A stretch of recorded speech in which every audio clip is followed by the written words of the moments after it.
kemuliaan hanya bagi Tuhan yang layak kita tinggikan, kita puji, kita sembah. Hanya Engkau Tuhan, Raja di atas segala raja, penuh dengan kemuliaan. Haleluya Yesus. Segala kemuliaan hanya bagi-Mu Tuhan.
Mari saya undang untuk kita bangkit berdiri. Kemuliaan hanya bagi-Mu Tuhan. Pujian kami hanya bagi-Mu Tuhan. Segala hormat pujian hanya bagi Tuhan.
Segala pujian dan hormat, kemuliaan, keagungan hanya bagi-Mu ya Tuhan.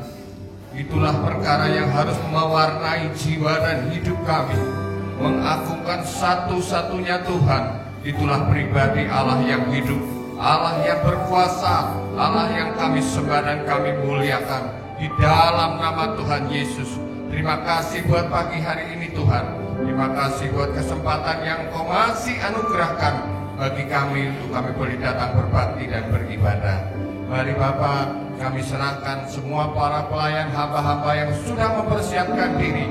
Kiranya Tuhan perlengkapi, urapi dengan urapan kuasa Roh Kudus, supaya segala yang kami lakukan layak untuk menghadirkan Tuhan, hingga Allah pribadi tampil di tengah-tengah kami. Roh Kudus yang mengambil alih ibadah ini dari awal sampai selesainya. Berkati urapi hamba-hamba-Mu semuanya, hamba-Mu yang menjadi pelayan firman. Biar Tuhan pakai menjadi saluran berkat-Nya Tuhan, menjadi saluran kepanjangan dari apa yang menjadi kerinduan dan rancangan Tuhan bagi setiap kami.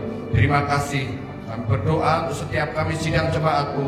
Beri kami hati yang haus dan lapar akan kebenaran Tuhan, hingga setiap taburan benih firman yang disampaikan ditaburkan boleh benar-benar kami tangkap dan kami dapatkan bagian itu menjadi milik yang kekal dalam hidup kami. Kami siap untuk memuji memuliakan nama-Mu. Di dalam nama Tuhan Yesus kami sudah berdoa. Amin. Puji Tuhan, kita diberkati sepanjang hari ini, panjang minggu ini. Hari-hari Tuhan sudah menuntun hidup kita, karya yang luar biasa. Lewat apa yang bisa kita rasakan, kita bisa melihat sekeliling kita karya Tuhan luar biasa, kebesaran Tuhan yang diwujudkan untuk kita bisa nikmati. Layak dipuji, disembah. Alam semesta melukiskan kebesaran Tuhan. Bumi dan surga menyanyikan lagu kebesaran Tuhan. Engkau layak untuk kami tinggikan Tuhan, layak untuk kami sembah, layak untuk kami tinggikan dan kami puji ya Tuhan. Haleluya Yesus.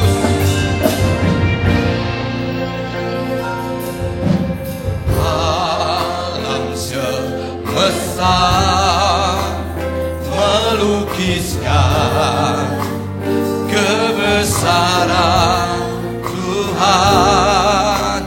Bumi dan surga menyanyikan kemuliaan nama-Mu. Hosana, Hosana bagi Dia. Hosana, layak dipuji, disembah. Kau yang bertata dulu, sekarang dan selamanya.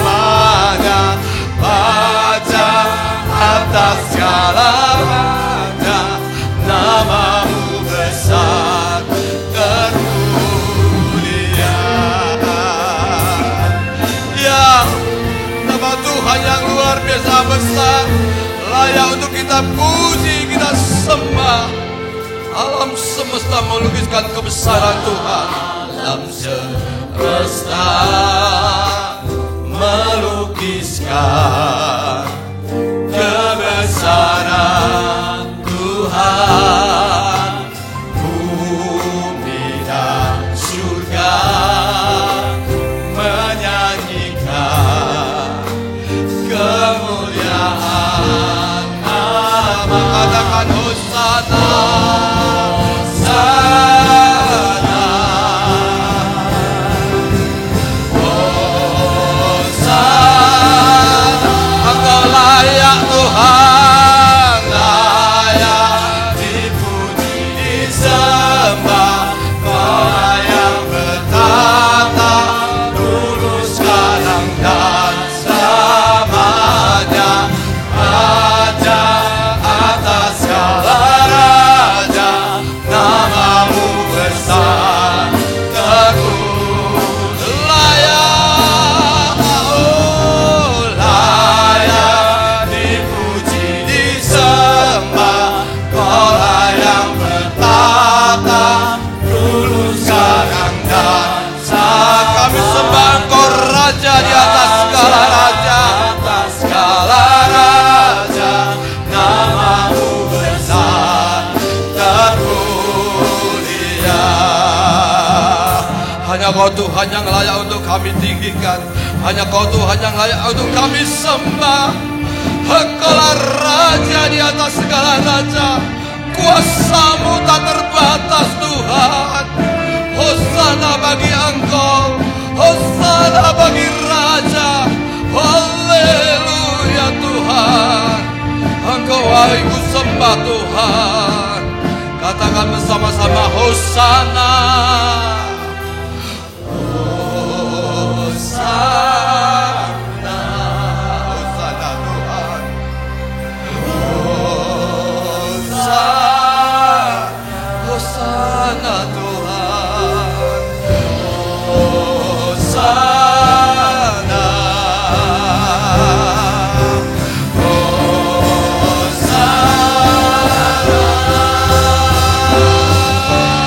layak dipuji, disembah.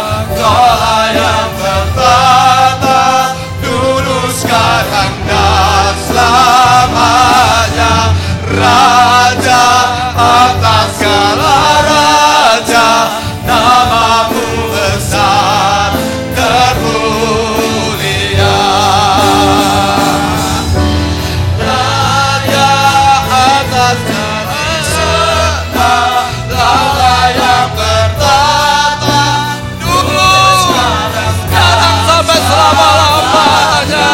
Raja atas segala raja, namamu besar termulia. Namamu besar termulia. Namamu besar termulia.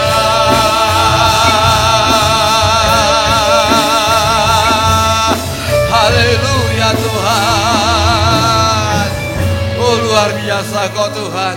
Engkau Raja di atas segala raja, namamu besar, untuk layak kami tinggikan, untuk layak kami sembah. Haleluya.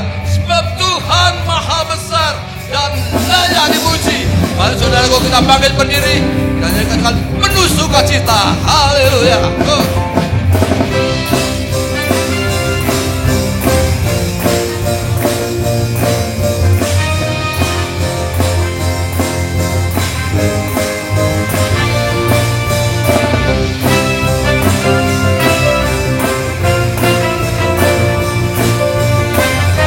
Sebab Tuhan maha besar, layak untuk kita tinggikan, disembah. Tuhan maha besar dan layak dipuji. Dia lebih dahsyat dari segala azab Tuhan. Sebab Tuhan maha besar dan sangat terpuji. Kuasanya dasar menghancurkan ceritakan sebab Tuhan maha besar. Tuhan maha besar dan sangat terpuji, lebih dahsyat dari segala alam. Tuhan maha besar dan sangat terpuji, kuasanya dahsyat menghancurkan musuh.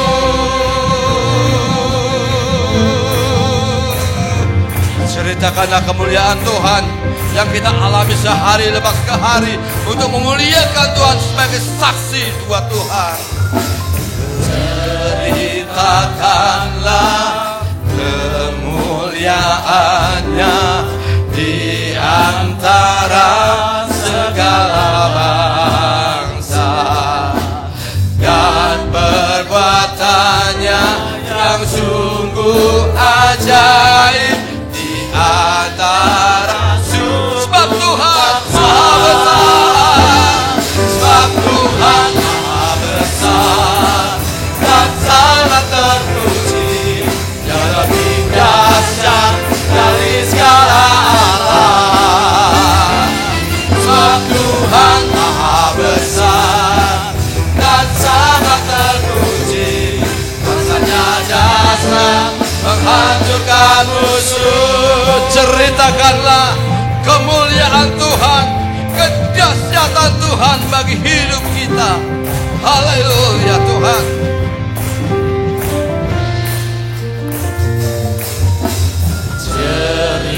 Ceritakanlah kemuliaannya di antara segala bangsa dan perbuatannya yang sungguh ajaib di antara suku bangsa.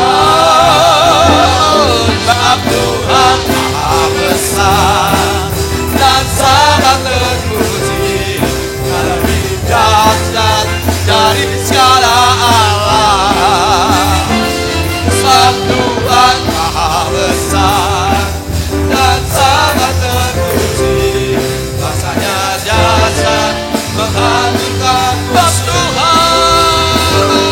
Sebab Tuhan maha besar dan sangat terpuji, yang lebih dahsyat dari segala alam. Sebab Tuhan maha besar dan sangat terpuji, kuasanya dahsyat menghancurkan musuh. Kuasanya dahsyat, dahsyat, dahsyat, dahsyat, dahsyat, dahsyat, dahsyat menghancurkan musuh.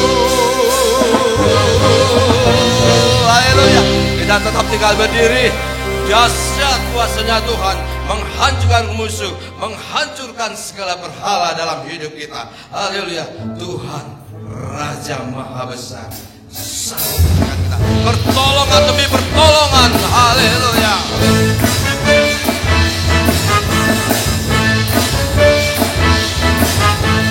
Tuhan Raja Maha Besar, Tuhan Raja Maha Besar. Amin. Mari datang menyembah Yahweh. Tuhan Raja Maha Besar, datang menyembah Dia pencipta dunia ini, Dia pencipta dunia ini, Dia membentuk gunung-gunung, kehadirannya datanglah, nyanyi bersyukur padanya, dengan bersuka bernyanyilah, Dia batu keselamatan dunia. Tuhan Raja Maha Besar, Tuhan Raja Maha Besar, Tuhan Raja Maha Besar. Mari datang menyembah Dia.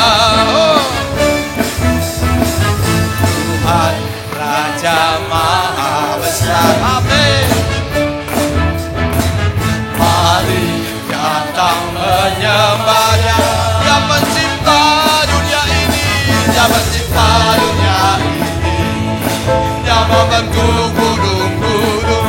Kehadirannya datanglah, nyanyi bersyukur padanya. Dengan bersuka bernyanyilah, Dia batu keselamatan, pujinya Tuhan Raja Maha Besar. Dia pencipta dunia ini, Dia pencipta dunia ini. Dia membentuk gunung-gunung, kehadirannya datang, nyanyi bersyukur padanya. Dengan bersuka bernyanyilah, Dia batu keselamatan, pujinya Tuhan Raja Maha Besar.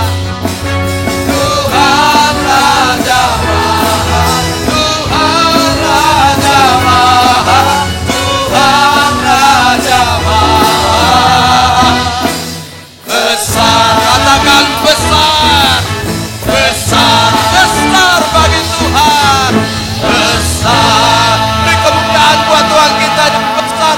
Ajaib kau Tuhan, haleluya. Silakan duduk, kita puji Dia dengan penuh sukacita. Dia yang luar biasa, memberikan pertolongan buat kita semua. Kita dengan pujian oleh karena kemurahan Tuhan, kita ada sampai saat ini. Semua oleh karena Tuhan yang memberikan kita kesempatan untuk kita bisa datang kepada Tuhan, lebih bersungguh-sungguh di hadapan Tuhan.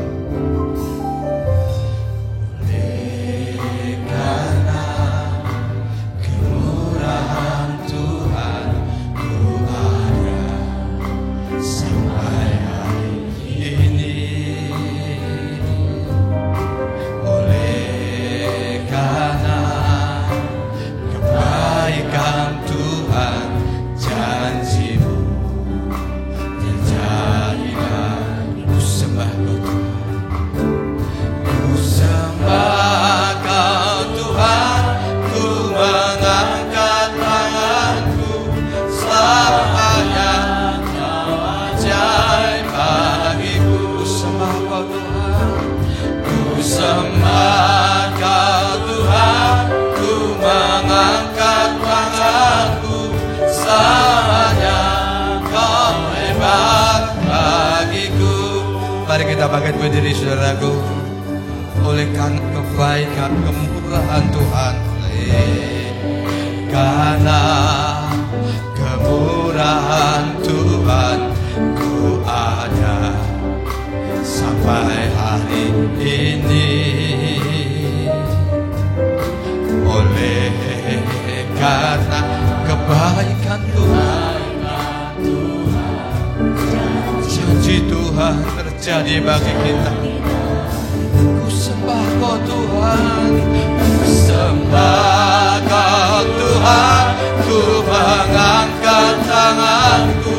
Selamanya Kau ajaib bagiku. Sembah, ku sembah Kau Tuhan, ku mengangkat wajahku.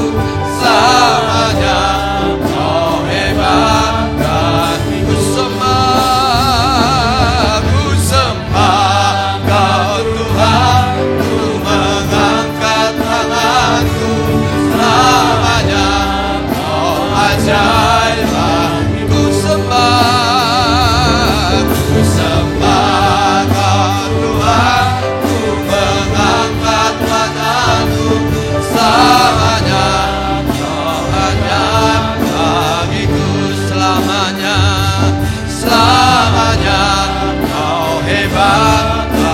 Selamanya Tuhan, selamanya Kau hebat bagiku. Silakan duduk saudaraku. Memang Tuhan itu luar biasa, hebat, luar biasa. Tuhan, kami sembah Engkau, kami puji Engkau. Engkau kami cintai dengan segenap hati kami. Yesus, ku cinta Kau, ku tinggikan, ku agungkan Kau ya Tuhan. Dan persembahan bisa dijalankan. Haleluya Yesus.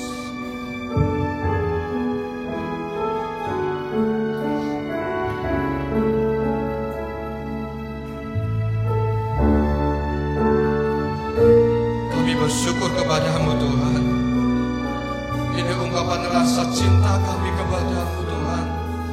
Engkau yang kutinggikan dan kuagungkan untuk selama-lamanya.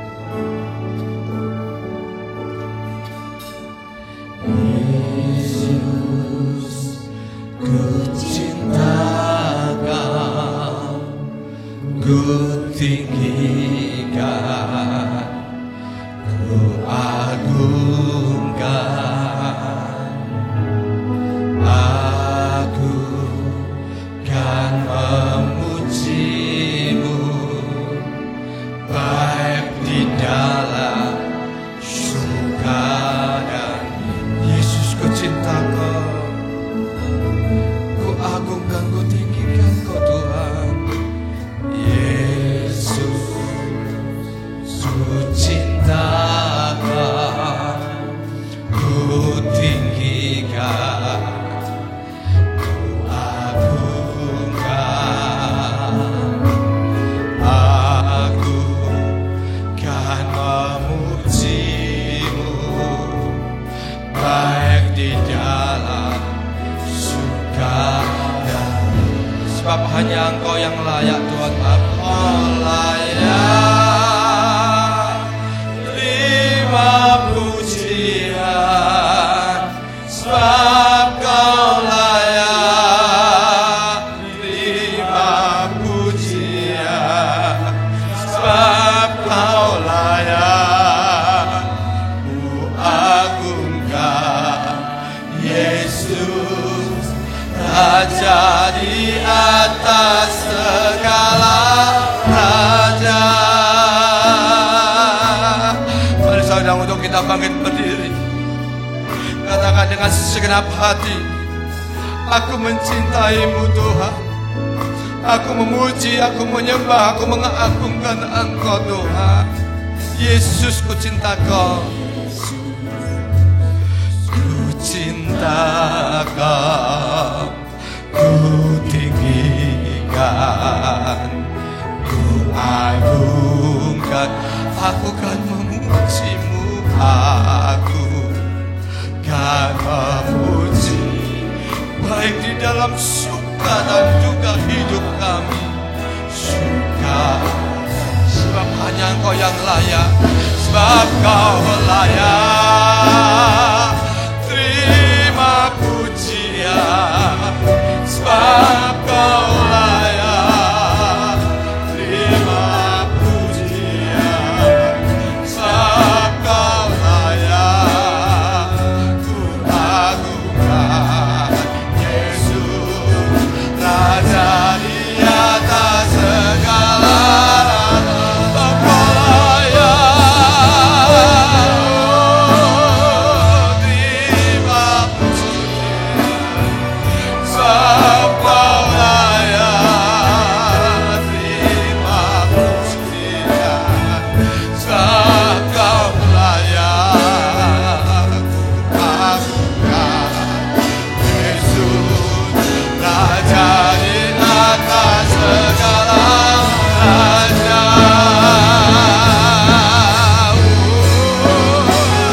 Engkau layak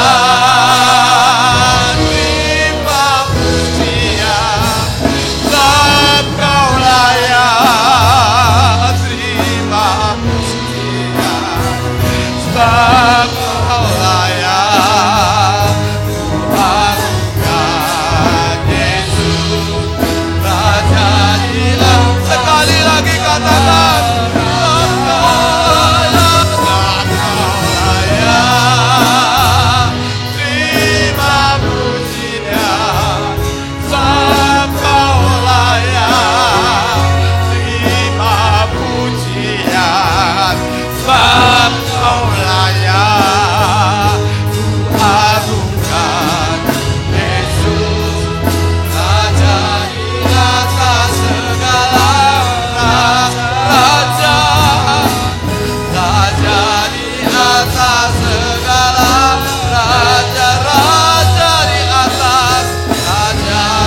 Gembala. Haleluya Yesus.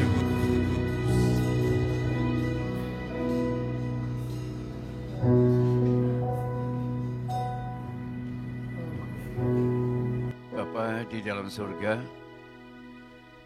Tuhan di atas segala Tuhan, Raja di atas segala Raja, layak dimuliakan, layak diagungkan, layak ditinggikan.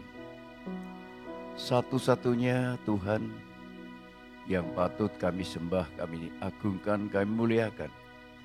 Karena di dalam mengandung kuasa yang tidak terbatas, apapun yang kau kehendaki jadi. Angin pun taat kepada Tuhan. Semua penyakit taat kepada Tuhan. Setan semua taat. Kalau diperintahkan pergi, pergi. Tuhan, tolonglah biar kami memahami kebenaran firman-Mu. Hingga firman yang kau sampaikan boleh menjadikan pengertian bagi kami semua. Kami melakukan kehendak-Mu dan kami diberkati Tuhan. Berdoa untuk saudara Bagio yang kelingkingnya patah karena kecelakaan, mau operasi, namun menunggu diabetes turun. Tolong Tuhan, Kau lawat, Kau jamah dan sembuhkan. Bagi Tuhan tidak ada yang mustahil. Firman-Mu kami sambut dalam nama Tuhan Yesus Kristus. Haleluya. Amin.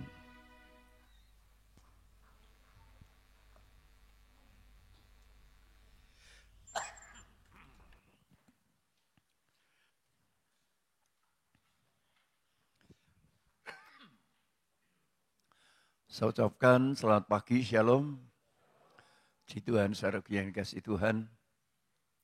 Kita dikumpulkan lagi oleh Tuhan di tempat ini untuk kita belajar pada firman Allah.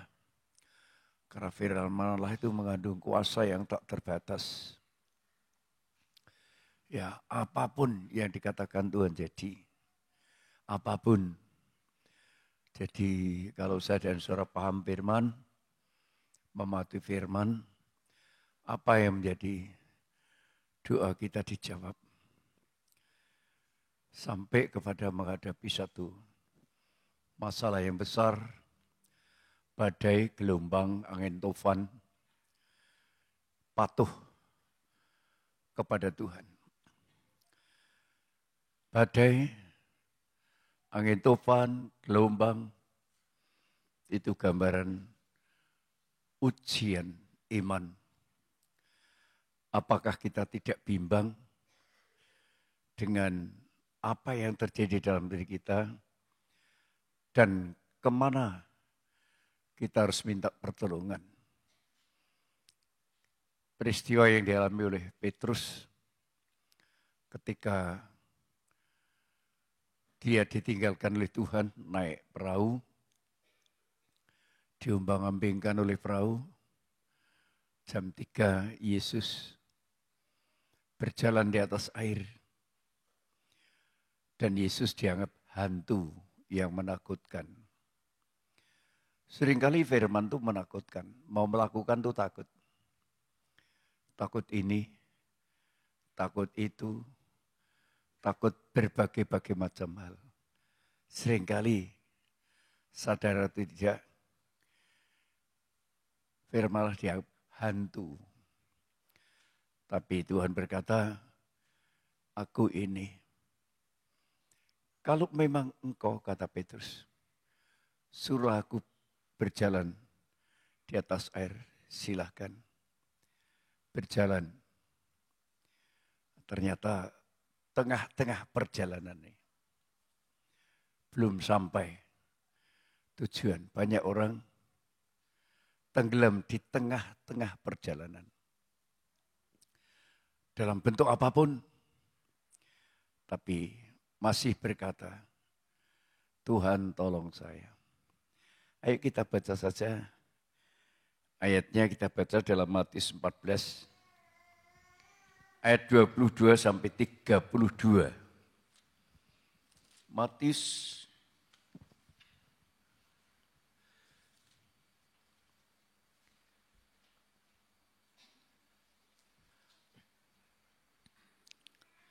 Sesudah itu Yesus segera memerintahkan murid-muridnya naik ke perahu dan mendahuluinya ke seberang. Sementara itu ia menyuruh orang banyak pulang. Dan setelah orang banyak itu disuruhnya pulang, Yesus naik ke atas bukit untuk berdoa seorang diri. Ketika hari sudah malam, ia sendirian di situ. Perahu murid-muridnya sudah beberapa mil jauhnya dari pantai dan diombang-ambingkan gelombang karena angin sakal. Kira-kira jam 3 malam datanglah Yesus kepada mereka berjalan di atas air. Ketika murid-muridnya melihat dia berjalan di atas air, mereka terkejut dan berseru, "Itu hantu!" Itu hantu. Lalu berteriak-teriak karena takut. Tetapi segera Yesus berkata kepada mereka, "Tenanglah, aku ini, jangan takut." Lalu Petrus berseru dan menjawab dia, "Tuhan, apabila Engkau itu, suruhlah aku datang kepadamu berjalan di atas air." Kata Yesus, "Datanglah." Maka Petrus turun dari perahu dan berjalan di atas air mendapatkan Yesus. Tetapi ketika dirasanya tiupan angin, takutlah ia dan mulai tenggelam lalu berteriak, "Tuhan, tolonglah aku." Segera Yesus mengulurkan tangannya memegang dia dan berkata, "Hai orang yang kurang percaya, Hai orang yang kurang percaya, mengapa engkau bimbang?" mengapa engkau bimbang? Lalu mereka naik ke perahu dan angin pun redalah. Ini luar biasa. Hidup ini tahu-tahu ya seperti Petrus, seperti murid-muridnya dalam perahu, dalam penyeberangan, dalam perjalanan. Tidak mulus. Tidak mulus. 2 tahun yang lalu ketika COVID-19 mulai datang dan mulai aturan pemerintah sangat ketat, hingga ekonomi mengalami kemerosotan rata-rata. Banyak orang mengalami jeritan karena soal ekonomi hasilnya merosot, jualan tidak laku dan lain sebagainya. Dan ketika itu saya juga memiliki tanggungan yang tidak sedikit, 8 juta per bulan. Utang saya harus saya bayar. Terus bagaimana Tuhan? Saya terguncang. Saya akui. Tetapi Tuhan tahu. Dulu saya ambil mobil ini, minta tuntunan Tuhan. Dan dituntun sama ambil mobil 5 tahun 8 juta per bulan. Setelah itu bagaikan Petrus berteriak, "Tuhan tolong saya." Tangan Tuhan diulurkan. Setelah naik perahu reda. Badai itu reda. Gelombang itu berhenti. Itu saya alami. Saya alami, saudara. Enggak, bulan Juni kemarin, benar-benar mobil itu sudah menjadi milik istri saya. Karena itu nama istri saya, dan saya punya rencana membelikan mobil untuk istri saya. Karena saya sudah lebih tua, mungkin saya lebih dahulu dipanggil Tuhan, supaya istriku tidak terlalu menderita secara ekonomi. Ini sebenarnya ya yang dialami oleh Petrus itu sering kita alami. Ternyata tenggelamnya Petrus itu karena bimbang. Apakah saya menghadapi angin topan ini mampu atau tidak? Apakah bisa? Apakah? Dan lain sebagainya, penuh pertanyaan.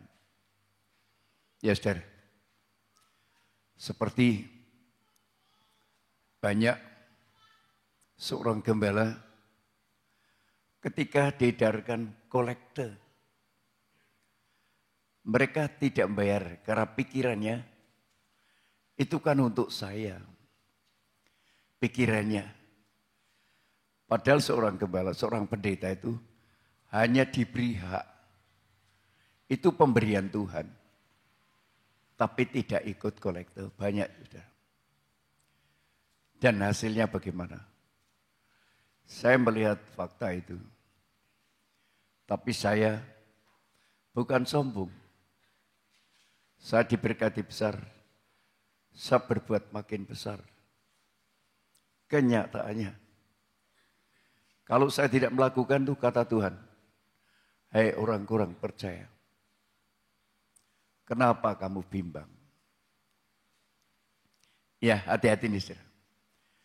Ini saya tidak pernah itu.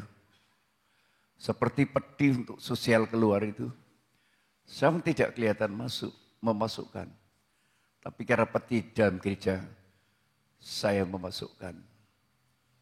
Mungkin jauh lebih besar dari jemaat. Apakah hasilnya? Hasilnya setelah naik ke perahu, angin tenang. Angin tenang, angin reda. Yang di dalam perahu bersama-sama Yesus bisa menyeberang dengan tenang. Ini seringkali kita kurang mau belajar. Itu saya alami. Karena ternyata setelah saya belajar firman Allah, badai itu jalan ke surga. Setelah saya pelajari, saya menerangkan firman Allah ini bukan ngarang. Bukan ngarang, saudara. Tapi semua tertulis dalam Alkitab. Saya 3 malam ini tidak bisa tidur sore. Padahal saya mapan jam 8. Tidak bisa tidur. Kenapa? Berpikir istriku sakit syaraf. Dokter bilang supaya opnam. Kalau itu tidak diterapi, tidak surut, nanti ke dokter Lasmi. Dan lain sebagainya. Saya seringkali berpikir kayak Petrus negatif. Bagaimana. Enggak sampai jam 1, saya berdoa. Artinya mulai jam 1 saya berdoa. Sampai jam 2 baru bisa tidur. Baru ada ketenangan. Ini saya ceritakan. Karena Petrus yang dia pernah menyangkal Yesus, tapi dia ditugaskan menjadi gembala karena dia mengasihi Tuhan lebih. Pertanyaannya, hai Simon, anak Yohanes, apakah engkau mengasihi aku lebih dari mereka? Karena dia pernah menyangkal, tidak pernah berani jawab, iya Tuhan. Engkau tahu bahwa aku nih mengasihi Tuhan. Jawaban itu, karena dari hati Tuhan percayakan, gembalakan domba-dombaku. Sampai 3 kali mengasihi Tuhan lebih saya belajar. Saya harus belajar mengasihi Tuhan lebih. Untuk apa? Untuk menghadapi badai. Kenapa harus menghadapi badai? Badai itu jalan masuk ke surga. Ayo kita baca 2 Raja-Raja 2 ayat 1 sampai 13. 2 Raja-Raja 2 ayat 1 sampai 13.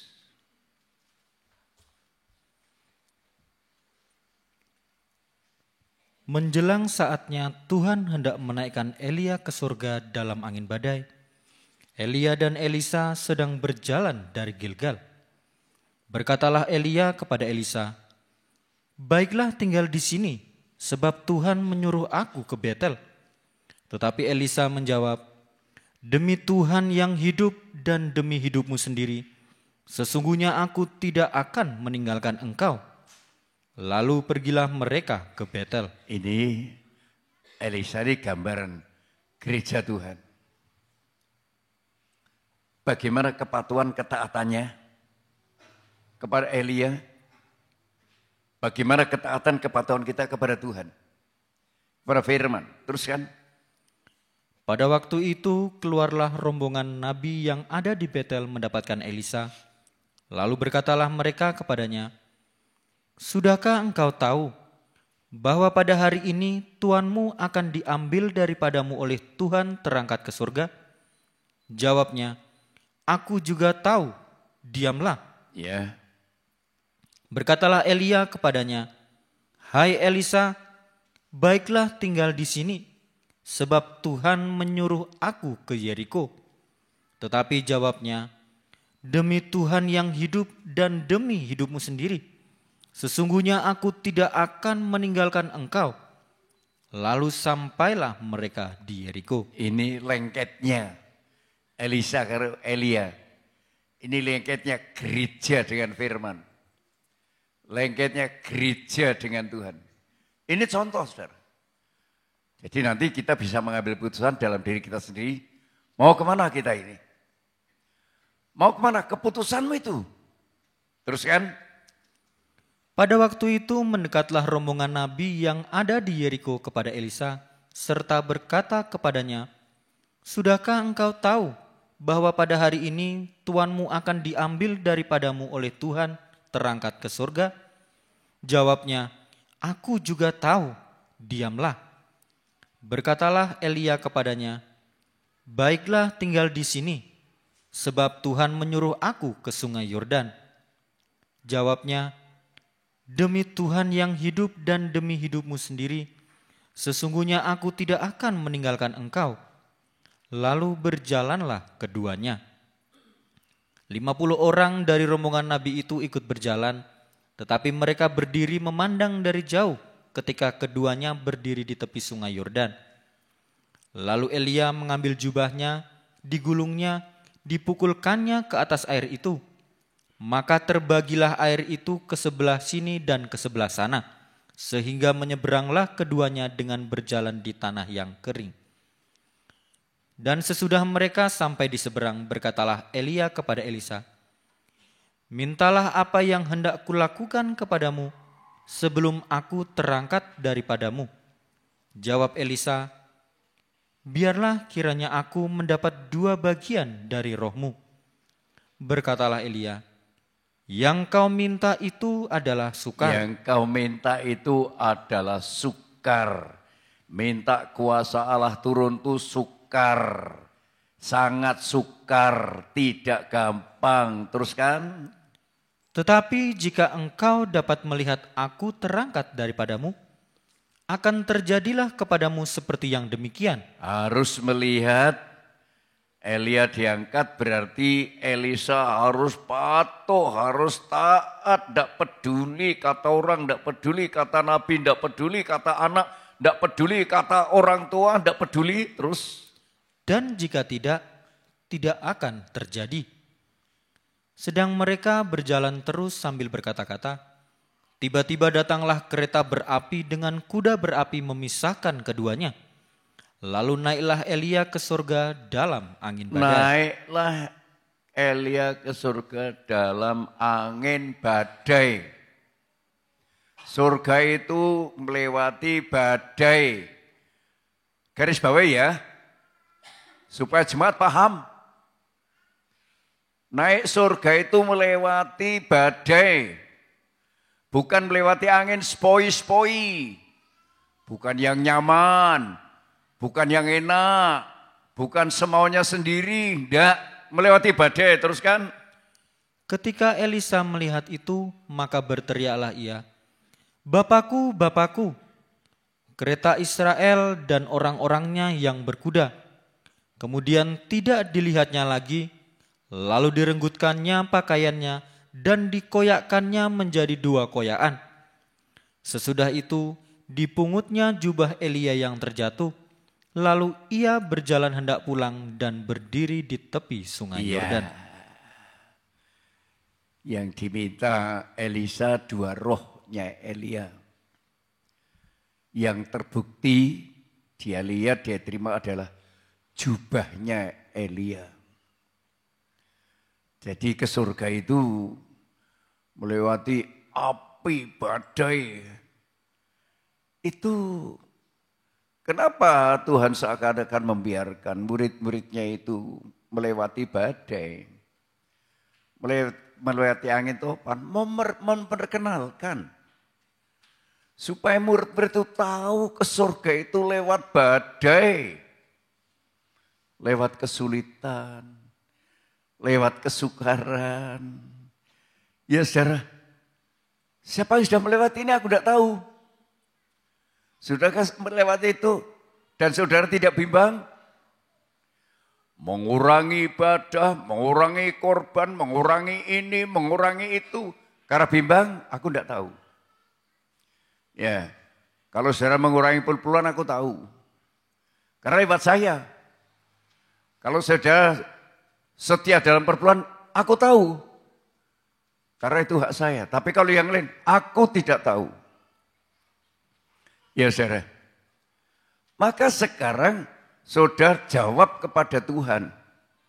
Apakah saudara seperti Elisa? Digoda oleh nabi. Digoda oleh siapapun. Tidak peduli. Bahkan Elia sendiri berhenti di sini, aku mau ke Yeriko. Tidak. Tidak ada yang bisa memisahkan aku dengan Tuhan. Tidak ada yang bisa memisahkan aku dengan kasih Kristus, kata Paulus. Tidak ada yang bisa memisahkan. Ini suatu pelajaran bagi saya, saudara. Terutama saya.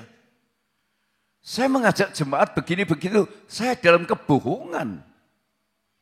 Saya tidak merasakan. Saya menghadapi tantangan, ternyata saya ngelumbruk, saya takut. Saya harus tidak takut. Ya saudara, saya kurang tahu istri saya bagaimana nanti. Karena saraf kejepit. Dan saya juga 2 hari ini merasa saraf saya juga kena nih. Dari mana nih? Ternyata ketika saya di Banjarnegara, mau kamar kecil, turun seperti ini, tidak tahu, jelek 2 kali. Waduh, istri saya tanya sendiri Pak, cukup saya sendiri, tak pikir datar. Ternyata turun. Wah, itu saya kena, sudah nyut.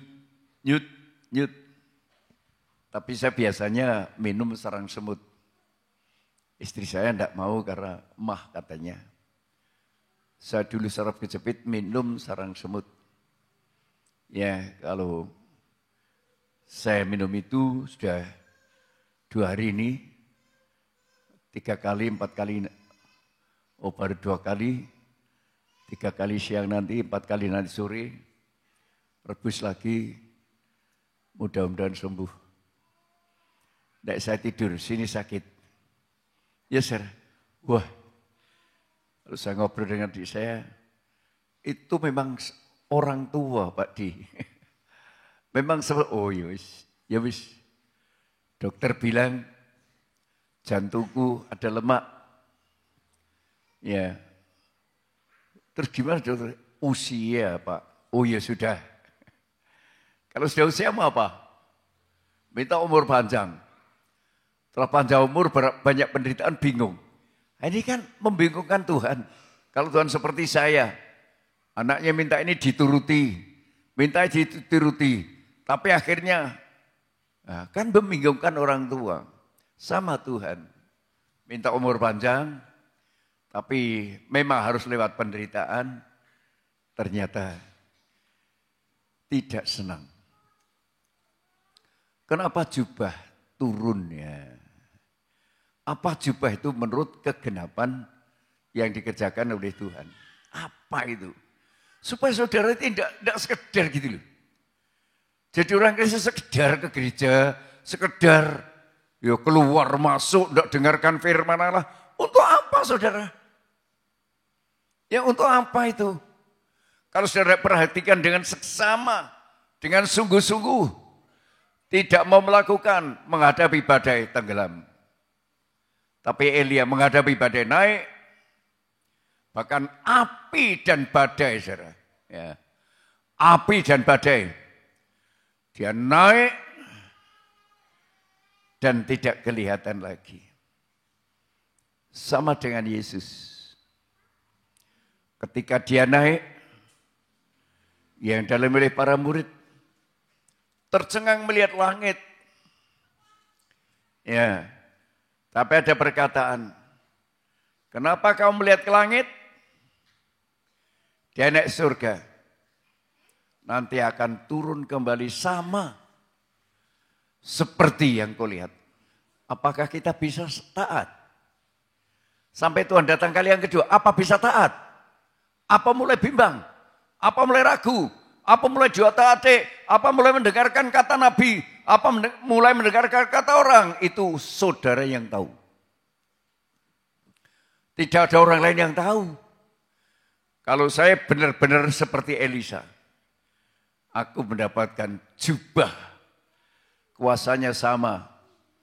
Ketika menyeberang Yordan, jubah Elia itu dipukulkan kepada sungai Yordan dan terbelah sama. Dan Elisa dipakai. Siapa Elisa? Petani yang baru membajak. Tapi dipanggil Elia, dia tinggalkan semuanya. Dan dia ikut Elia. Surga itu dikhususkan bagi orang yang sungguh-sungguh. Bukan bagi orang yang sekedar. Mungkin mencari ini, mencari dikhususkan bagi orang yang sungguh-sungguh. Seperti Elia. Petrus walaupun mengalami kebimbangan. Tapi masih berkata, Tuhan tolong saya. Ini andalan hidup saya. Saya tidak lebih baik dari saudara, tidak. Tapi saya punya andalan. Tuhan bisa menolong saya. Angin badai bisa taat, berhenti. Setan keluar, kamu bisa keluar. Dan seterusnya. Tetapi kalau saudara nyaman dalam angin sepoi-sepoi, Tuhan tidak ada di situ. Tuhan tidak ada di angin sepoi-sepoi, tidak ada. Tapi Tuhan datang dengan angin badai. Baru Tuhan tambah. Kalau banyak menghadapi badai sebenarnya, itu akan dialami. Surga dunia lebih dulu dirasakan. Baru surga yang abadi. Saya kagum dengan karya firman Allah yang saya patuhi, saya taati. Kenapa saya secara badani dicukupi? Kenapa secara badani saya dicukupi oleh Tuhan? Saya rela melewati badai. Saya bukan mau meninggalkan Tuhan. Saya rela. Dan apa? Ini model surga dunia ini akan mencapai kepada surga yang kekal. Kalau dihasilkan dari ketaatan. Kalau dihasilkan dari usaha sampai lupa ibadah, tidak ada jaminan. Kalau dihasilkan sampai lupa melakukan firman, tidak ada jaminan dalam Alkitab. Walaupun berapa kali Elia supaya berpisah dengan Elisa, berpisah dengan Elia, tidak. Ya, ini satu contoh konkret untuk saya dan saudara. Dan ketika Yesus mau naik ke surga, bagaikan murid-murid, bagaikan Elisa mau minta apa? Minta 2 roh Tuhan, 2 roh Elia. Apa yang turun? Roh Kudus. Sebelum Yesus naik ke surga, yang dijanjikan Roh Kudus turun atas kamu. jubah Elia turun atas Elisa. Puji Tuhan. Saya diizinkan kesulitan baca Alkitab. Tidak melihat. Baru tahu dipakai, ini tidak bisa saya pakai, saudara. Melihat tab tidak jadi. Kesalahan saya dari mana? Dari saya nonton YouTube sejarahnya Sambu dan Putri. Jenderal mau masuk penjara, baru ini mungkin. Karena itu saya mengikuti itu, akhirnya sekarang ganti mata saya yang kanan. Ya saudara, yang kanan sudah operasi, kiri sudah operasi, yang kiri kelihatan bersih, yang kanan monggo. Terus aku berhenti lihat AV. Aku cuma mau lihat kalau SMS masuk, mau lihat aja banyak, saya bilang sama istri, coba lihatlah. Ini kesalahan saya. Saya ngawur. Segala satunya karena dimulai dari ngawur. Tidak belajar kepada kebenaran. Jasmani membutuhkan vitamin yang menjadikan sehat. Rohani juga. Kalau saudara mau ke surga itu bukan jasmanimu, tapi rohani. Karena kenyataan Elia turun jubahnya. Pakaian jasmani tidak ada, diganti pakaian rohani. Tapi melewati badai. Nah sekarang zaman Yesus. Apa yang turun pada gereja? Kita baca Kisah Rasul 1 ayat 8. Kisah Rasul 1 ayat 8. Tetapi kamu akan menerima kuasa kalau Roh Kudus turun ke atas kamu. Dan kamu akan menjadi saksiku di Yerusalem dan di seluruh Yudea dan Samaria dan sampai ke ujung bumi. Ya. Roh Kudus itu kuasa Allah. Gereja tanpa Roh Kudus hanya belajar huruf. Belajar huruf yang mati. Seperti siapa? Seperti Paulus sebelum percaya kepada Yesus. Dia bangga. Membanggakan dengan hukum Taurat. Firman Allah itu keluar dari mulut Allah. Ditulis dalam 2 loh batu. Diberikan kepada Musa. Tetapi zaman Yesus tidak cukup. Hanya jangan mencuri. Jangan membunuh. Jangan berzina. Jangan ini, jangan itu. Tidak cukup. Di dalam Yesus harus ganti pakaian. Elia ganti pakaian. Pakaian yang lama turunlah. Saya dan Sarah. Yesus naik ke surga sebelum dia naik ke surga. Dikatakan, tetapi kamu akan menerima kuasa. Kalau Roh Kudus turun atas kamu. Dan kamu akan menjadi saksiku di Yerusalem. Dan seluruh Yudea. Samaria. Sampai ke ujung bumi. Ini satu kekuatan yang luar biasa yang Tuhan berikan kepada gerejanya. Banyak orang meremehkan Roh Kudus. Kalau saya Roh Kudus suatu yang utama.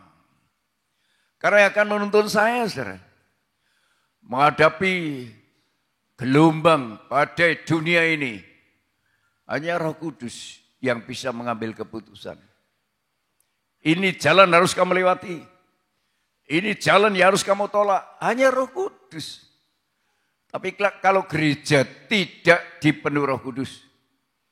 Tidak dipimpin Roh Kudus. Tidak bisa. Mudah tergoda. Kata Nabi loh. Saudara. Kata pendeta loh. Kata hamba Tuhan. Ya. Tapi jawabnya. Aku tahu. Diam kamu. Prinsip. Ada prinsip saudara. Bukan sekedar jadi orang Kristen. Dunia ini dibutuhkan. Taman Eden semua yang kita butuhkan ada. Ini persiapan membuktikan kamu jadi saksi di Yerusalem. di dalam, keluar, keluar, keluar, sampai ujung bumi. Jadi kesaksian, apa yang saya alami, saudara.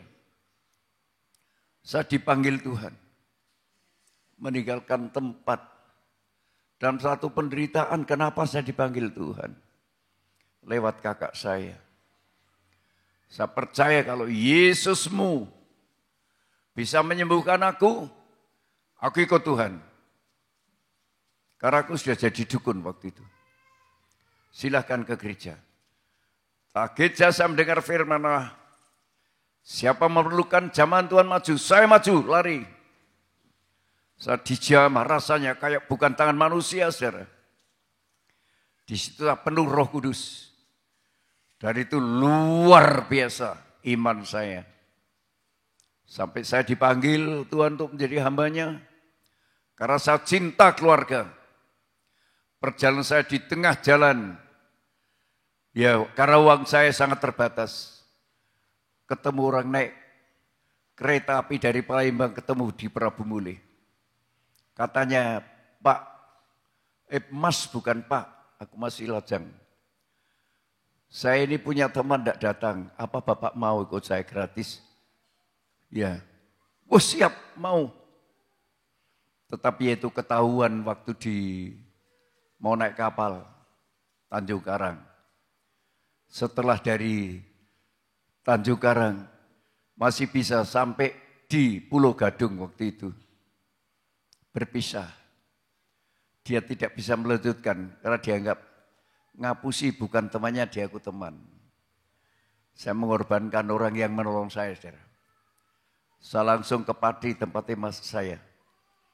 Ke Pati tidak bisa aku praktek di sini, aku langsung pulang mengabarkan Injil. Orang tua aku menangis semalam-malaman, kenapa begini dan lain sebagainya. Ya saudara, karena saya sungguh-sungguh berita Injil diterima di Cuelo dengan keluarga saya, termasuk 7 bersaudara. Jadi saudara saya yang paling tua, adik saya, Yepta, Mariam, Markus, ya, Esther, Rusmiati, lewat saya. Ya, lewat saya, ditolong lewat saya. Itu sejarah. Kayak apa dulu saudara, bagaimana dulu saudara. Ingat sejarah hidup. Supaya saudara tidak sembrono dengan Tuhan. Itu adik-adik puji Tuhan, taat sampai hari ini. Semua 7 bersaudara, hilang 1.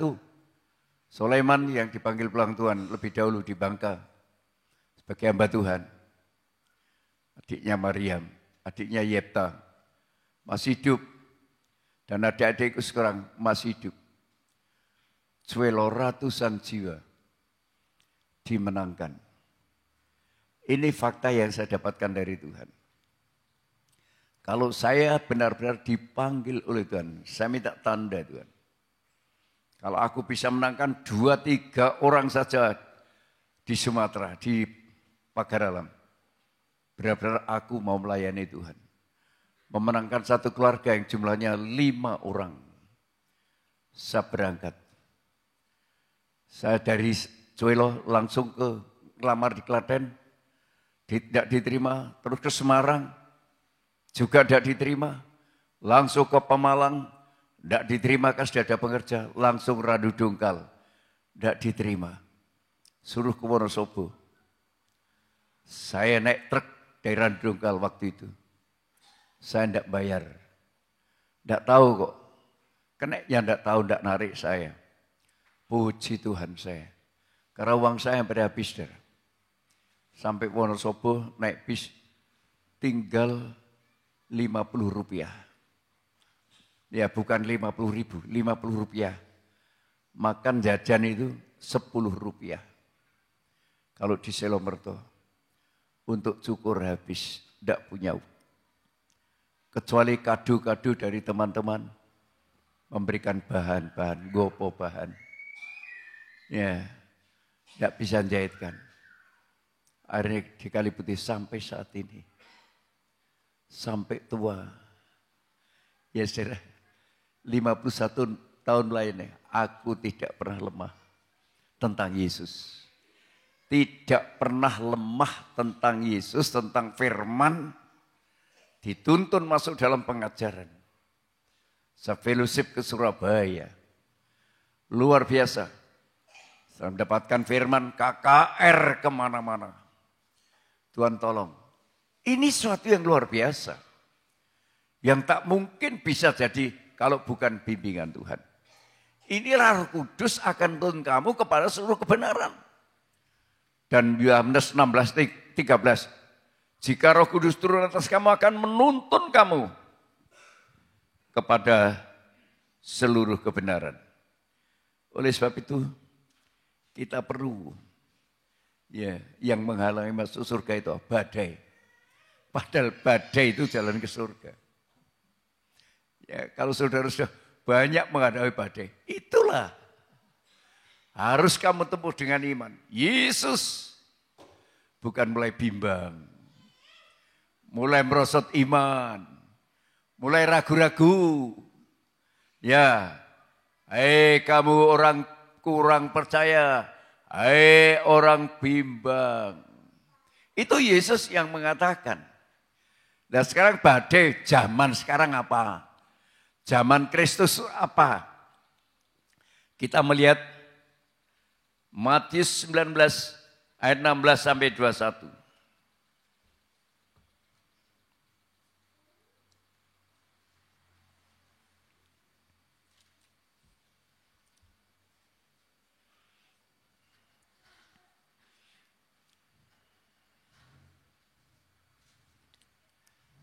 Ada seorang datang kepada Yesus dan berkata, "Guru, perbuatan baik apakah yang harus kuperbuat untuk memperoleh hidup yang kekal?"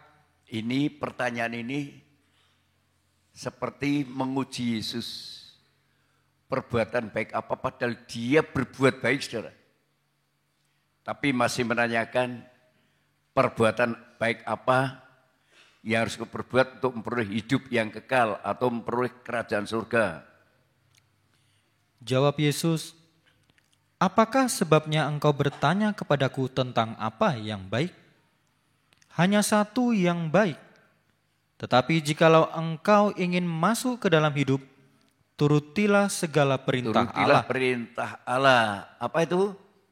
Kata orang itu kepadanya, "Perintah yang mana?" Kata Yesus, "Jangan membunuh, Jangan membunuh, jangan berzina, jangan berzina, jangan mencuri, jangan mencuri, jangan mengucapkan saksi dusta, jangan mengucapkan saksi dusta. hormatilah ayahmu dan ibumu, Hormati ayahmu dan ibumu." dan kasihilah sesamamu manusia seperti dirimu sendiri." Wah, luar biasa ya, saudara, baik sekali. Terus Kata orang muda itu kepadanya, "Semuanya itu telah kuturuti. Apalagi yang masih kurang?" semuanya sudah kuturuti, apalagi yang masih kurang. Terus Kata Yesus kepadanya, "Jikalau engkau hendak sempurna, jika engkau tidak sempurna, hidup kekal, pergilah, jualah segala milikmu, dan berikanlah itu kepada orang-orang miskin. Maka engkau akan beroleh harta di surga. Kemudian datanglah kemari dan ikutlah aku." terus Ketika orang muda itu mendengar perkataan itu, pergilah ia dengan sedih, sebab banyak hartanya. badai ternyata yang dihadapi dalam Yesus adalah termasuk yang membimbangkan iman, harta. Jualah hartamu. Ikutlah aku, yang menjadikan anak muda tidak jadi ikut Tuhan, tidak jadi selamat. Soal harta. Wah, kalau saudara bicara harta, semua manusia tertarik. Tapi kalau bicara surga, tidak setiap orang. Saudara. Hanya orang yang paham kepada firman Allah. Maka saudara jangan berbangga. Aku sudah melayani Tuhan. Aku sudah begini, aku sudah begitu. Bagaimana kalau sudah menyangkut harta? Aku sangat bersyukur. Aku sangat bersyukur. Aku sangat berterima kasih kepada Tuhan.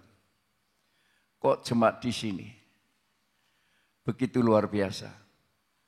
Ternyata dimulai dari seorang yang mau hidup kekal, seorang pemimpin harus rela berbuat pada Tuhan.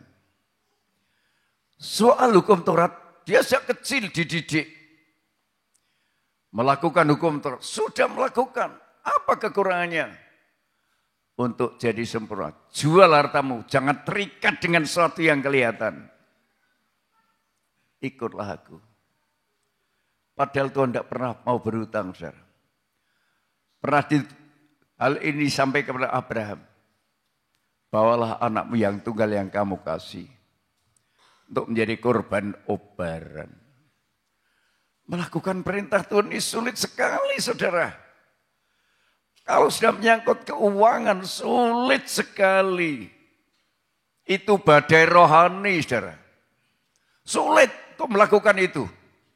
Tidak setiap orang. Kalau saudara yang taat, disiplin dalam korban, disiplin dan perpuluhan, menang dengan badai. Tapi kalau sudah mulai bimbang, mulai takut, mulai dihitung-hitung karena ini, karena itu, dan sebagainya. Kalau tidak cepat, Tuhan tolong saya, tenggelam. Ya, ini firman Allah. Saya menceritakan kebenaran firman yang tertulis, bukan dikarang oleh siapapun, bukan kata orang. Yesus bertanya kepada murid-murid, kata orang siapa aku ini? Yeremia, hebat Yeremia. Elia, hebat Elia. Yohanes Pembaptis, hebat dia. Tapi Yesus bukan itu. Bukan manusia hebat terus harus ditakluki, harus diberhalakan. Tidak. Siapapun tidak ada yang hebat melebihi dari Yesus. Yesus bertanya, kalau kamu siapa aku ini? Yesus, Mesias, anak Allah yang hidup. Yesus berkata, hai Simon, bukan kamu, Bapakku yang di surga. Maka kalau kita bisa mengerti firman, paham firman Allah, taat pada firman itu dari Bapa yang di surga. Tidak sembarang orang.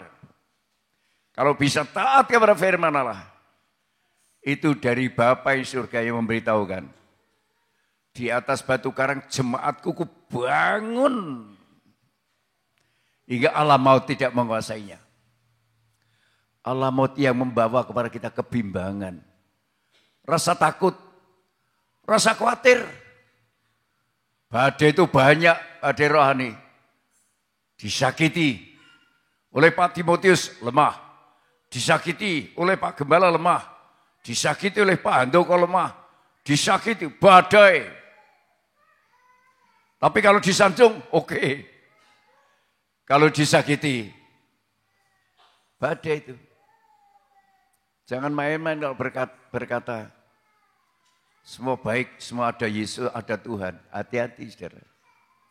Hati-hati.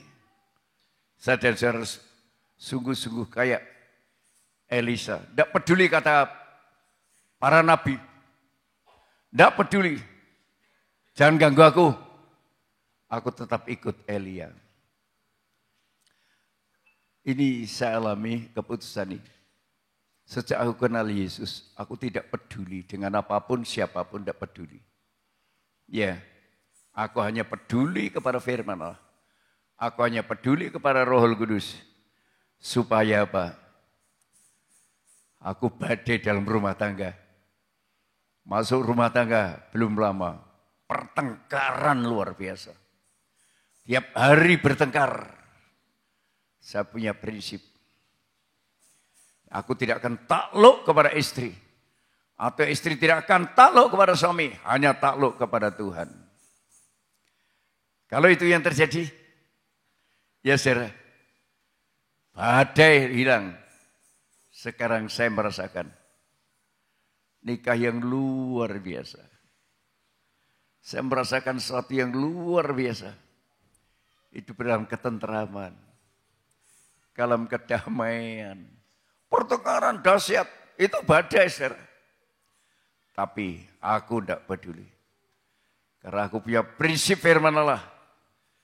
Dan istriku nurut. Tapi banyak orang, ya manut. Daripada ramai, daripada ini, daripada itu. Aku tidak. Ya, ini penting kita belajar pada firman Allah. Supaya saya dan saudara bisa mengatasi masalah, bisa mengatasi persoalan. Karena ternyata, ya, yang dikatakan badai itu adalah muslihat iblis. Harus diusir.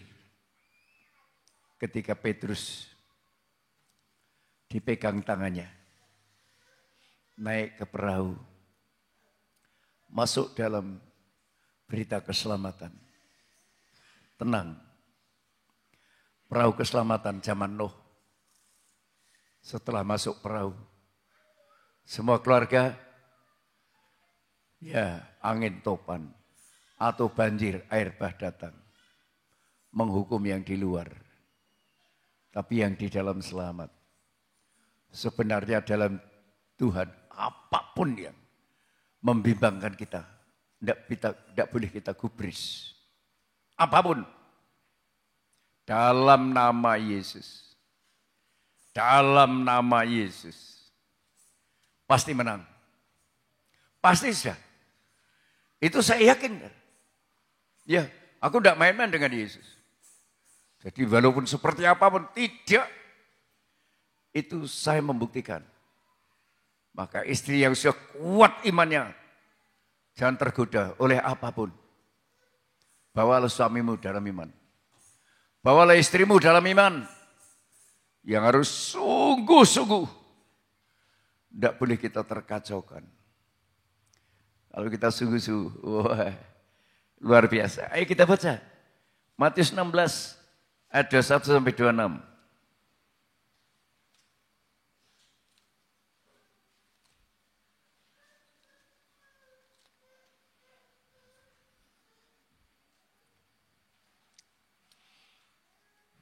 Sejak waktu itu Yesus mulai menyatakan kepada murid-muridnya bahwa ia harus pergi ke Yerusalem dan menanggung banyak penderitaan dari pihak tua-tua, imam-imam kepala, dan ahli-ahli Taurat, lalu dibunuh dan dibangkitkan pada hari ketiga. Ini untuk masuk surga itu Yesus yang beritakan, harus menderita. Harus menderita. Harus dibunuh oleh para imam. Baru dia dibangkitkan hari ketiga dan naik ke surga. Terus Tetapi Petrus menarik Yesus ke samping dan menegur dia, katanya, Tuhan, kiranya Allah menjauhkan hal itu. Hal itu sekali-kali takkan menimpa engkau. oh, kelihatannya bahasa yang bagus. Kelihatannya, saudara, jangan dikira iblis itu tidak punya bahasa yang bagus. Udah, nanti kalau kamu makan buah itu akan sama seperti Allah. Waduh, membujuk. Wah. Apa Yesus bisa dibujuk dengan perkataan Petrus? Terus kan? Maka Yesus berpaling dan berkata kepada Petrus, Enyahlah iblis. Enyahlah iblis. Luar biasa, saudara. Yesus tuh lemah lembut tapi tegas. Nyala iblis. Tidak peduli, tidak ada manusia yang hebat. Yang merasa ini, oh kalau itu, tidak ada. Terus kan? Engkau suatu batu sandungan bagiku, sebab engkau bukan memikirkan apa yang dipikirkan Allah, melainkan apa yang dipikirkan manusia. Pikirannya hanya kepada manusia. Wah, kalau sudah pertemuan, pendapatmu bagaimana firman Allah? Pendapatmu bagaimana? Khotbah tadi, pendapatmu. Wah, kata orang, kalau gitu enggak bisa. Oh gitu. Tanya lagi orang lain, kalau aku enggak bisa, ikut. Kata orang, enggak punya pendirian yang kuat. Iblis, nyahlah. Engkau bukan memikirkan apa yang dipikirkan Allah. engkau memikirkan apa yang dipikirkan oleh manusia. Teruskan. Lalu Yesus berkata kepada murid-muridnya, setiap orang yang mau mengikut aku, Setiap orang yang mau ikut aku sampai ke surga, ia harus menyangkal harus dirinya, menyangkal dirinya. memikul salibnya, dan mengikut aku. Setiap orang ini. Dari hidup belakang tuh, ya udah jelas siapa-siapa. Sampai yang depan ini, sampai istri saya, sampai saya. Kalau mau ikut Yesus di dunia ini sampai ke surga, harus mikul salib, rela kehilangan nyawa, untuk memperoleh nyawa. Terus, Karena barang siapa mau menyelamatkan nyawanya, ia akan kehilangan nyawanya. Tetapi barang siapa kehilangan nyawanya karena aku, ia akan memperolehnya. ini janji Tuhan. Terus, Apa gunanya seorang memperoleh seluruh dunia tetapi kehilangan nyawanya? Dan apakah yang dapat diberikannya sebagai ganti nyawanya? kalau sudah berkat besar seperti saya, luar biasa. Haleluya. Melupakan Tuhan. Ya, saya mendapat komen dari rekan-rekan habis doa malam minggu baru mau baca firman, mempersiapkan khotbah minggu. Wah, kalau gitulah saya mempersiapkan ini berhari-hari. Berhari-hari saya tema ini terus tak pergumulkan. Ya aku sudah cerita kepada adik saya Rus. Ya sudah tak pergumulkan. Nyusun sulitnya luar biasa. Karena aku sungguh-sungguh. Tapi kalau merindu sungguh-sungguh Tuhan ungkap. Tuhan buka rahasia. Tapi kalau kita mulai sembrono, mulai sembrana, ya saudara, tidak bisa. Ini pikiranku bukan pikiranmu kok. Ya, pikiranmu bukan pikiranku, pikiranku bukan pikiranmu, rancanganku bukan bukan. Selama saudara melayani Tuhan dengan rancanganmu, dengan pikiranmu, bukan dari Tuhan. Bisa hebat, bisa tidak hebat. Saudara sekarang bisa baik, tapi bisa tidak baik. Masih dalam perjalanan. Bisa sekarang seperti jahat, seperti Rasul Paulus. Jahat, tapi bisa jadi baik. Petrus ditegur, iblis tidak marah. Buktinya dia taat mengikuti Yesus. Dan dipakai oleh Tuhan. Menjadi gembala sidang. Ini contoh konkret dalam Alkitab. Kalau saya hanya bersaksi sesuai dengan yang dialami oleh orang yang tertulis dalam Alkitab. Saya merasakan seperti Petrus. Saya merasakan seperti Abraham. Saya merasakan seperti ini, seperti itu. Saya juga diberkati seperti Abraham. Saya merasakan. Tetapi kalau kita tidak merasakan, wah saudara, yang salib itu, siapa mengasihi anaknya laki-laki, anaknya perempuan lebih daripada aku, tidak layak. Mengasihi anak, aku mengasihi anak, tapi tidak lebih dari Tuhan. Aku mengasihi anakku laki-laki, aku mengasihi anakku perempuan, tapi tidak lebih dari Tuhan. Barang siapa mengasihi bapak, ibu lebih daripada aku, tidak layak. Aku mengasihi ibuku, aku mengasihi mertuaku. Selama masih hidup, saya mengasihi. Apa yang bisa saya perbuat? Iya saudara. Dan sekarang aku panen. Ya anak cucuku mengasihi aku. Panen saudara. Coba saya dulu nuruti misalnya. Karpe anak ini kalau, oh tidak bisa. Kalau sudah bicara kebenaran firman, tidak bisa. Siapapun tidak bisa. Karena kalau sampai diabaikan oleh Tuhan, hancur hidupku.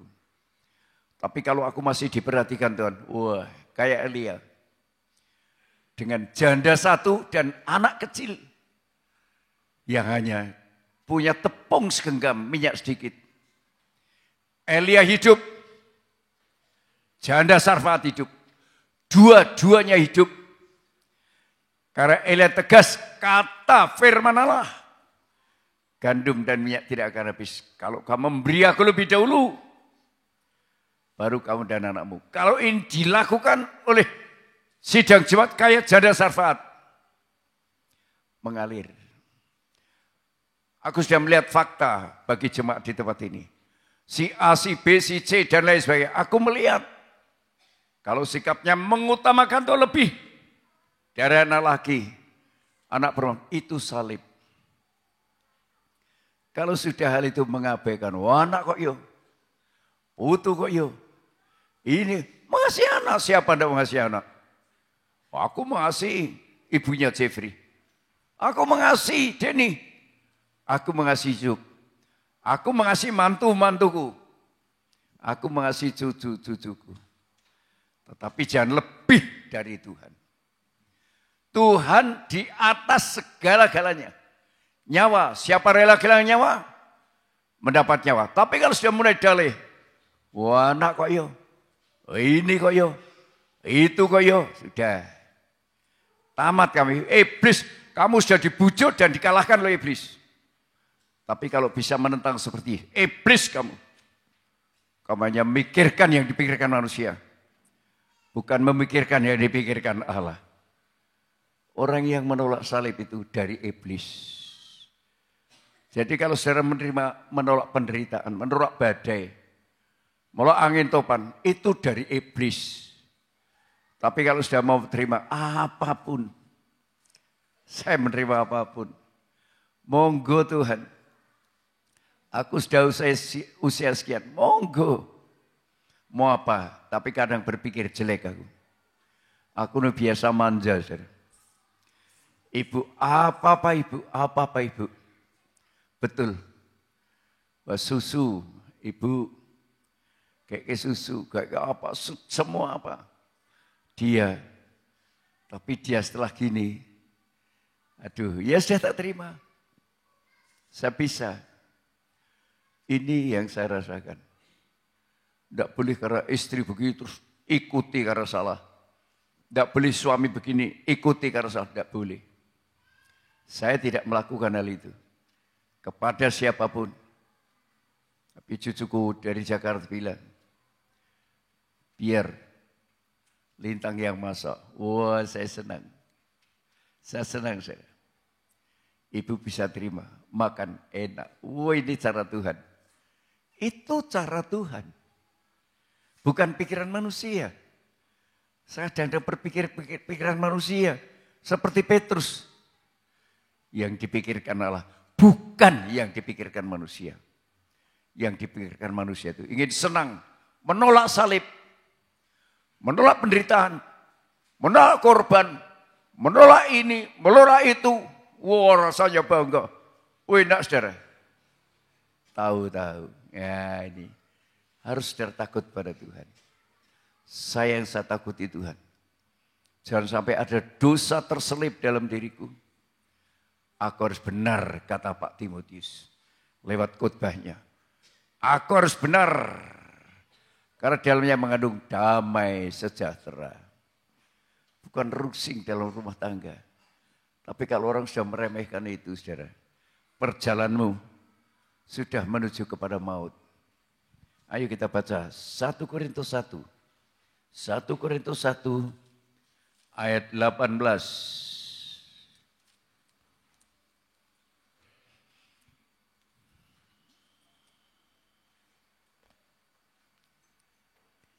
Sebab pemberitaan tentang salib memang adalah kebodohan bagi mereka yang akan binasa. Yeah. Tetapi bagi kita yang diselamatkan, pemberitaan itu adalah kekuatan Allah. Pemberitaan itu adalah kekuatan Allah. Wah, kalau sekarang saya beri gojlok, cara manusia bisa caci maki aku. Leren dari ketua wilayah, langsung diperhadapkan dalam masalah ini masalah itu. Cara manusia aku ngomong sama istri. Kita terima. Apa kata orang? Kita terima. Ya, karena dikatakan berita salib itu menjadi kebodohan bagi yang akan binasa. Tapi bagi kita yang diselamatkan, pemberitaan itu adalah kekuatan Allah. Aku tidak ngerti nanti kekuatan Allah turun seperti apa. Ya, saudara, aku tidak tahu. Pokoknya aku yang tahu, aku menerima salib, menerima kekuatan Allah. Ya, aku menerima salib, menerima kekuatan Allah. Aku menolak salib, berarti kekuatan Allah tidak ada. Aku menjadi orang yang bodoh.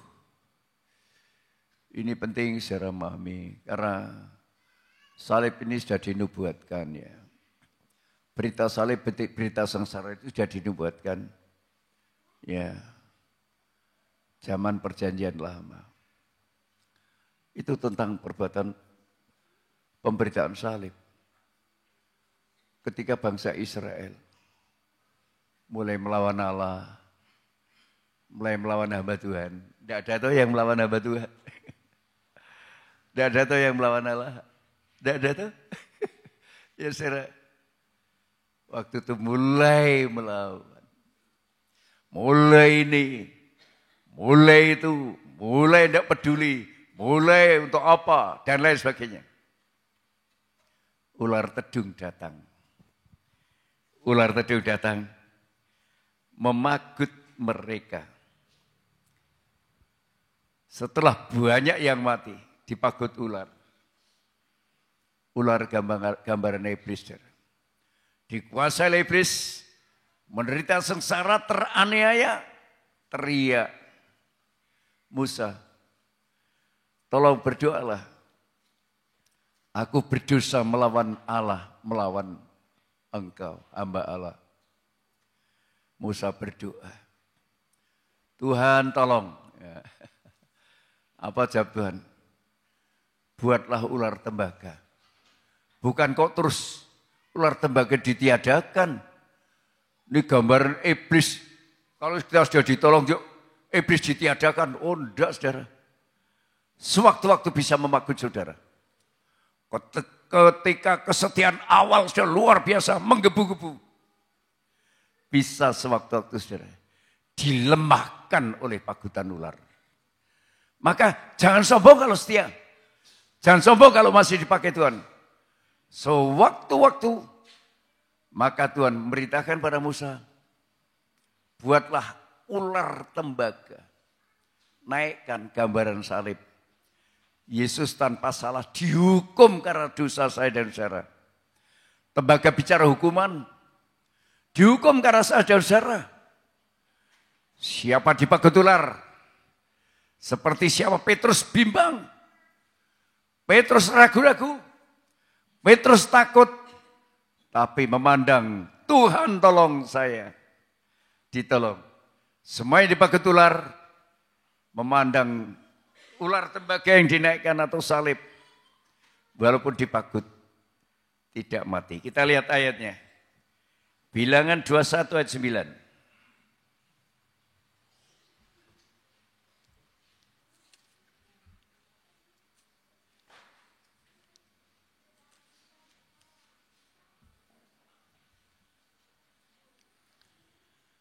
Lalu Musa membuat ular tembaga dan menaruhnya pada sebuah tiang. Maka jika seorang dipagut ular dan ia memandang kepada ular tembaga itu, tetaplah ia hidup. Jadi waktu Musa berdoa bukan terus Tuhan menghapuskan ularnya, enggak saudara.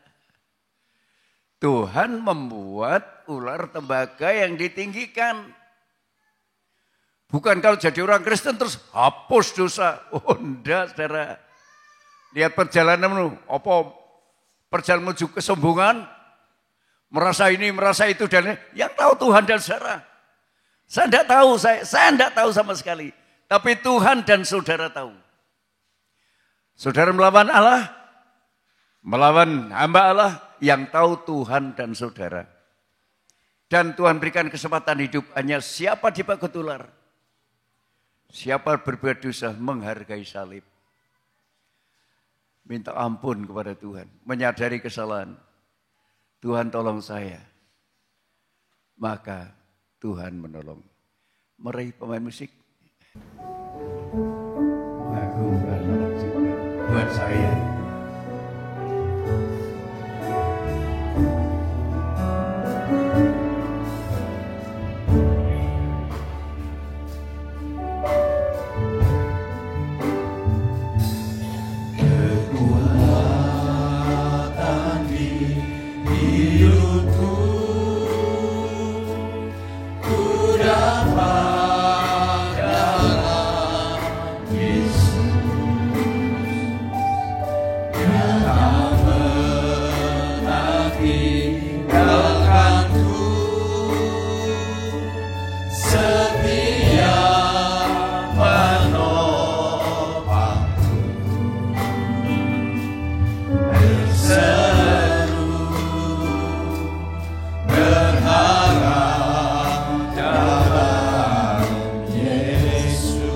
kekuatan hidupku.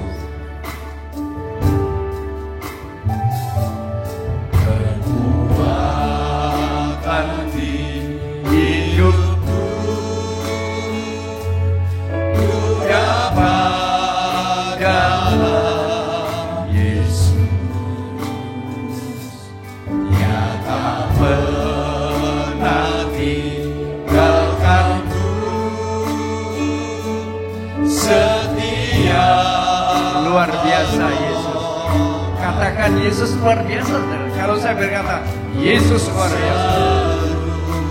Kalau aku salah, memandang ular tembakau dekan tidak mati.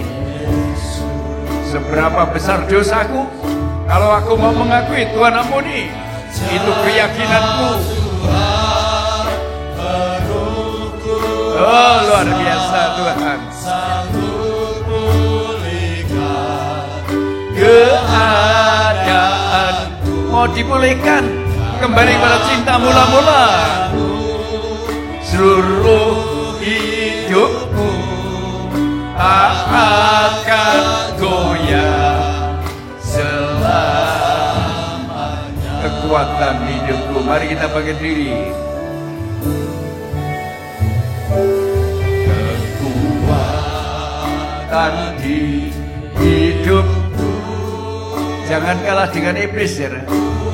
Jangan kalah dengan kata orang. Tekad Elia yang bisa menurunkan jubah Elia, yang bisa menurunkan Roh Kudus Tuhan Yesus. Jangan sampai dipujuk dengan apapun, saudara. Haleluya.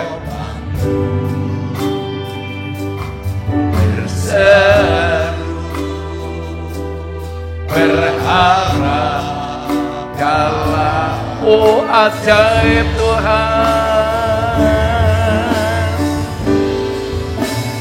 Engkau Tuhan penuh kuasa, sanggup. Luar biasa Tuhan, ajaib Engkau. Haleluya, haleluya. Aku memiliki Yesus. Aku bukan mengikuti kata orang, tapi Yesus. Itulah Allah yang benar. Haleluya. Ajaib Kau Tuhan.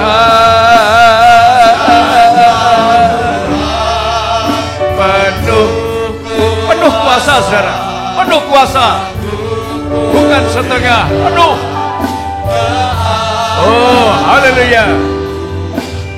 Dalam tangan, oh Yesus, haleluya. Luar biasa, luar biasa, luar biasa. Siapa merindukan kuasa ini akan perolehnya. Ajaib Tuhan. Pak Timotius tampil ke depan dalam doa.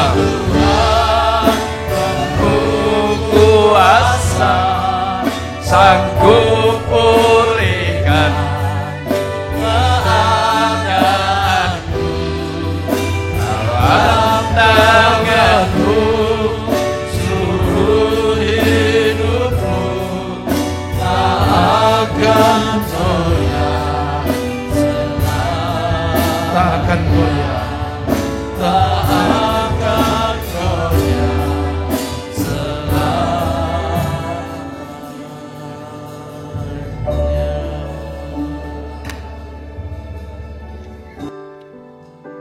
Seringkali kami digoyahkan dengan masalah. Seringkali kami tidak berdaya oleh karena sesuatu hal yang menimpa kehidupan kami sebagai manusia yang lemah ini. Seperti halnya para murid yang menyeberang danau. Di tengah-tengah perjalanan mereka dihantam badai angin sakal. Sehingga mereka tidak ada kekuatan kemampuan. Ketika Yesus hadir di tengah-tengah badai, justru mereka menyangka bukan Tuhan, tetapi sebaliknya menjadi hantu. Kerap kali di dalam situasi kondisi yang serba sulit bagi kami, penampilan pribadi Tuhan tidak bisa kami lihat sebagai Tuhan yang benar-benar bisa menolong, tetapi justru menjadi takut. Tetapi Tuhan memberikan pengharapan. Tuhan berkata, tenanglah, aku ini jangan takut. Kalau kami mau mendengarkan suara Tuhan, bahwa Tuhan hadir di tengah-tengah situasi kondisi apapun juga. Dan ketika Tuhan naik ke perahu, tenanglah danau itu, badai itu pun berlalu. Ada suasana damai sejahtera. Badai adalah merupakan masalah, tetapi justru lewat badai juga Elia diangkat ke surga, mencapai kepada kemuliaan yang kekal. Hidup kami tidak pernah bisa lepas dari yang namanya badai. Tetapi justru itulah yang membawa kami kepada kemuliaan. Kalau Tuhan izinkan murid-murid dihantam badai, justru Tuhan ingin menunjukkan bahwa pribadinya adalah pribadi yang sanggup dan berkuasa menolong. Tuhan yang bisa mengatasi segala persoalan dalam kehidupan. Untuk mencapai kepada kemuliaan dalam kerajaan surga, tidak bisa lepas dari namanya badai. Badai itu juga bisa berbicara tentang salib. Salib adalah satu-satunya kekuatan Allah bagi orang yang tidak menolak salib itu. Tanpa salib, kami tidak akan pernah bisa mencapai kepada keselamatan. Tetapi lewat salib yang mau dipikul, salib yang menjadi bagian dalam kehidupan kami, justru disitulah di balik salib ada pengampunan dosa, ada keselamatan. Kami bersyukur Tuhan, kalau firman-Mu mendidik kami, supaya kami jangan meninggalkan ajaran salib. Karena ajaran salib itu merupakan satu kekuatan yang Tuhan berikan kepada kami. Kalau Petrus mau coba-coba menolak salib, itu bukan pikiran Allah. Itu bukan jalan Allah, tapi itu pikiran iblis. Berarti kalau kami menolak salib, itu bukan pikiran Tuhan. Itu pikiran iblis. Itulah sebabnya Tuhan menghardik bukan Simon Petrus, tetapi iblis yang menguasai Simon Petrus. Begitupun juga kami, kerap kali kami dikuasai bukan pikiran Tuhan, tapi pikiran iblis. Iblis itulah yang dihardik oleh Tuhan. Dan kami percaya supaya kami boleh mengasihi Tuhan, supaya kami boleh mengikut Tuhan. Terima kasih Tuhan buat kebenaran firman-Mu, berkati hamba-Mu, berkati seluruh sidang jemaat-Mu yang hadir. Yang tidak hadir pun oleh karena sesuatu hal Tuhan menyertai dan memberkati mereka. Segala puji syukur hanya bagi Engkau, dalam nama Tuhan Yesus Kristus kami berdoa. Mari kita mengangkat tangan. Saudara-saudara yang dikasihi Tuhan, pulanglah ke rumah masing-masing. Turunlah ya berkat damai sejahtera dari Allah Bapa, cinta kasih sayang dan kebenaran Sang Putra dan persekutuan Allah Roh Kudus memberkati, menyertai, melindungi saudara dari sekarang, besok bahkan sampai selama-lamanya, hingga hari Maranatha dalam nama Tuhan Yesus Kristus kami berdoa. Semua katakan amin.